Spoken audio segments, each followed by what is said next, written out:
Hindi solusyon para kay House Committee on the Welfare of Children Chairperson Angelica Natasha Co ang panawagan na i-recall o bawiin ang panukalang batas na layong ipatupad ang Comprehensive Sexuality Education Program.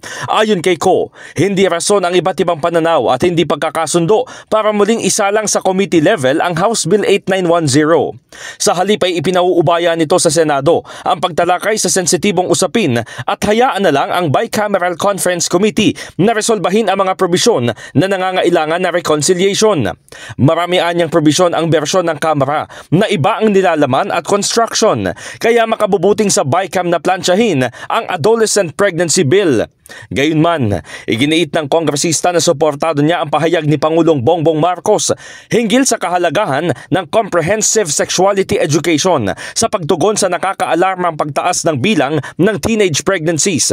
Sa pamamagitan umano ng tamang kaalaman na akma sa edad ng bata, matuturuan silang gumawa ng informed decisions na tutuldok sa poverty cycle, bunga ng maagang pagkakaanak at pagiging magulang. Una rito, naghain ng resolusyon si Cagayan de Oro City Representative Rufus Rodriguez upang iparecall ang panukalang batas na inaprobahan na ng Kamara. Nilalabag daw kasi nito ang ilang probisyon ng Saligang Batas at Family Code. Sinabi ni Rodriguez na maraming probisyon ang may layuning ma-institutionalize ang comprehensive sexuality education na hiwalay na subject matter mula sa adolescent pregnancy. Giit pa niya, nakapanlilin lang ang titulo ng panukala dahil pinalalabas na pipigilan ng adolescent pregnancies at poprotektahan ang adolescent parents. Ngunit ang totoo, nagiging institutionalized lang ang sexuality education.